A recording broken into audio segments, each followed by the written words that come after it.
রাধে রাধে, চলে এসেছি একটা ঝকঝকে তকতকে ব্লগ নিয়ে। আজকে কিসের ব্লগ? এখন হচ্ছে বেড়াতে যাওয়ার ব্লগ। তাহলে চলো দেখতে থাকো। রেডি হয়ে গেছি আমরা দুজনেই, আমাদের রাত্রেবেলা ট্রেন, তাই জন্য রাত্রেবেলার মতোই আমরা ড্রেস পরে যাচ্ছি। আমরা এবার ট্রেনে যাচ্ছি। ইয়েস, ট্রেনে কোথায় যাচ্ছি সেটা হচ্ছে আমরা নেক্সট ব্লগে বলবো। আজকে আপাতত আমরা এখন যাচ্ছি হচ্ছে Kolkata station. Yes, Kolkata station থেকে আমাদের ট্রেন। তাহলে চলো দেখতে থাকো। প্রিন্সি বলো রাধে রাধে, লেটস গো। বেড়াতে গেলে সবাই কেন খুশি থাকে? সবাই খুশি থাকে কারণ সব কিছু টেনশান বাড়িতে রেখে শুধু নিজের ভালো লাগা ব্যাগে পুরে আমরা ট্রাভেল করতে যাই। এই জন্যই বেড়াতে কিন্তু সবাই ভালোবাসে। এমন লোক পাবে না যে বেড়াতে যেতে ভালোবাসে না। কি টাটা, आप कहाँ जा रहे हो? पिकनिक पर। ओके, बाय बाय, দেখা হচ্ছে। ওকে, লাভ ইউ। বাঙালি বেড়াতে যাওয়া মানেই হচ্ছে রাত্রেবেলা ট্রেনের খাবার। যদিও ট্রেনটা পরে ছিল, কিন্তু আমরা বাড়ি থেকেই খাবারটা করে নিয়ে গেছি। আসি তাহলে, ভালো কেমন করো না।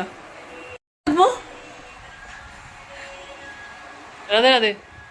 ঠিক সময় মতন ব্যাগ গুছিয়ে পৌঁছে গেলাম হচ্ছে কলকাতা স্টেশন। ইয়েস, চলে এসেছি কলকাতা স্টেশনে। 15 মিনিটের সফর, একটু রাস্তায় জ্যাম ছিল, চলে এসেছি। এবার সঙ্গে সাথে আসছে রাস্তায়। Welcome welcome. এই যে আমাদের আর এক পার্টনার। Welcome welcome. কোথায়? बम बम भोले,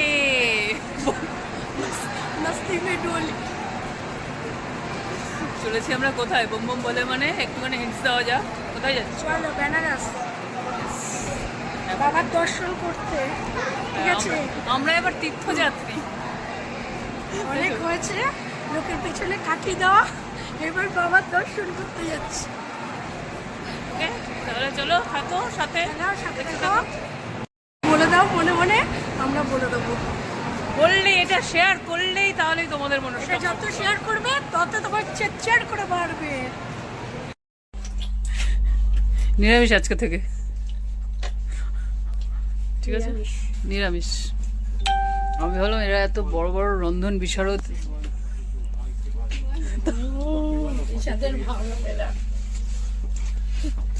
পরোটা ঠিক আছে না শক্ত হয়ে গেছে? হ্যাঁ, ভাবছে পাহাড়টা কি করে ডিগোবে, তাই তো? আমাদের হচ্ছে দোতলা তিনতলায় সিট পড়েছে।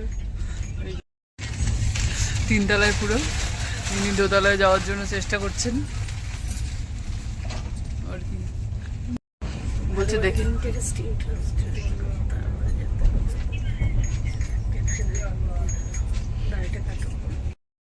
রাত 10:45 ট্রেন ছিল, তো সবাই উঠে মোটামুটি ঘুমানোর চেষ্টা করছিল।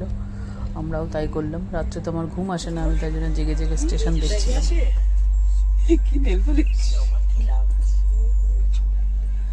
গুড মর্নিং, সবাই আরাম করে ঘুমিয়ে এখন উঠেছে। ইনি তো কালকে 11টায় উঠে 11টায় ঘুমিয়েছে। 11টা কই বদ্দি?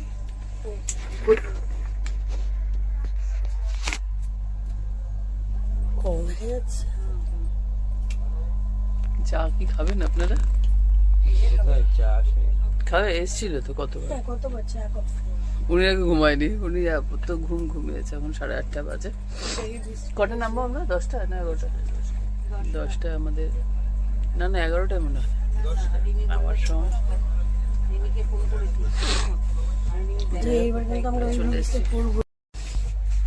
এদিকে কি বৃষ্টি হয়নি? না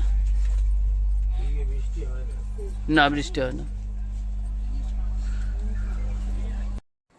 অনেকেই আছে ট্রেনে উঠলে হ করে এমন নাক ডেকে ঘুমাই, আমি একদম তার উল্টো দিকেই পড়ি।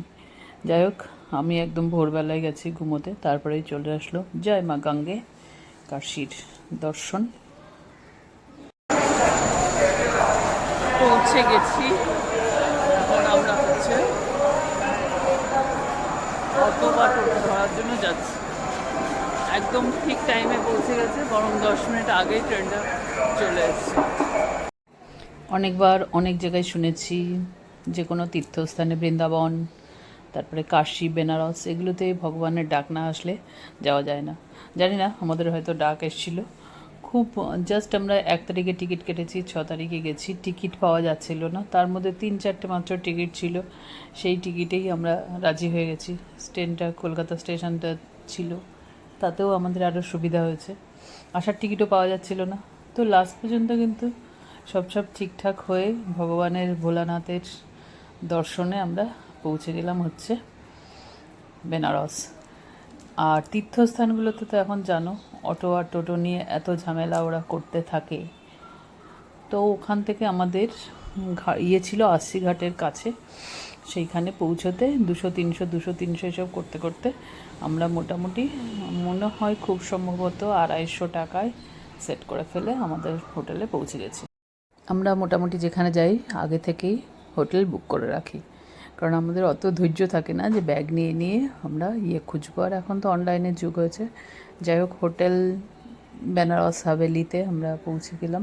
রিসেপশানে গিয়ে যেমন সব জায়গায় হয়, আধার কার্ড দেখিয়ে টেকিয়ে আমরা রুমে যাওয়ার জন্য রেডি হলাম। এক তো রাত্রেবেলা ট্রেনে ঘুম হয়নি, তো অত আর ধৈর্য ছিল না। কিন্তু একটা যেটা ভালো হয়েছে, প্রথম দর্শনেই কিন্তু আমাদের বেনারস হাভেলি পছন্দ হয়ে গেছে।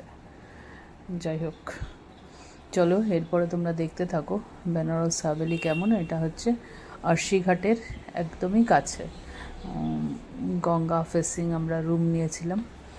খুবই সুন্দর গোছানো, নিট অ্যান্ড ক্লিন। এটা মেয়ে অনলাইন থেকে বুক করে দিয়েছে, রেটটা একটু যদিও বেশি মোটামুটি।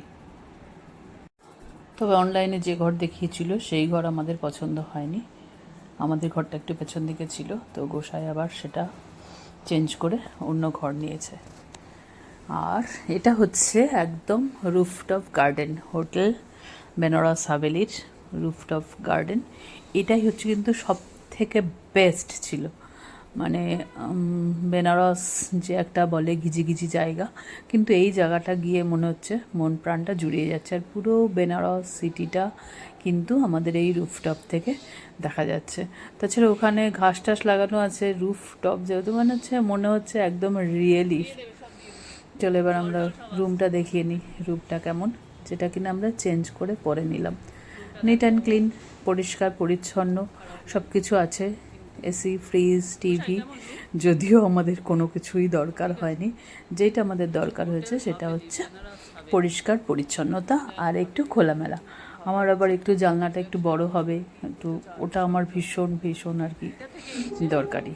তাই জন্য এই যে জানালা দিয়ে পুরো গঙ্গাটা দেখা যাচ্ছে। বেশি দূর না, জাস্ট 80 ঘাটের থেকে কাছেই। খুবই ভালো, খুবই সুন্দর, ভালো লেগেছে। এটা হচ্ছে 431। চলো এদের দেখি কি রুম দিয়েছে।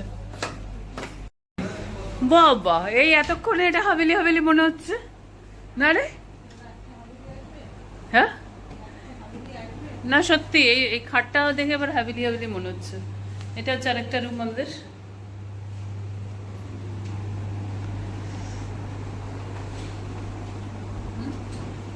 কি বললো ওই ইয়ে থেকে টাকা দিতে হবে বেশি। তো এটা হচ্ছে ভিউ। হ্যাঁ, পছন্দ হ্যাঁ, মাল দিলে তো পছন্দ হবেই। তা তুমি হ্যাঁ, সে তো বটে। চলো আজকের মতন আমরা এখানেই ব্লগটা শেষ করছি। দেখা হচ্ছে আমাদের পরের ব্লগে, কারণ কাল থেকে অনেক এসছি। আমরা এখন রিফ্রেশ হবো, তারপরে যাব হচ্ছে আমরা ইয়ে করতে, তারপরে লাঞ্চ, তারপরে দেখা যাক কী হয়, দেখতে থাকো।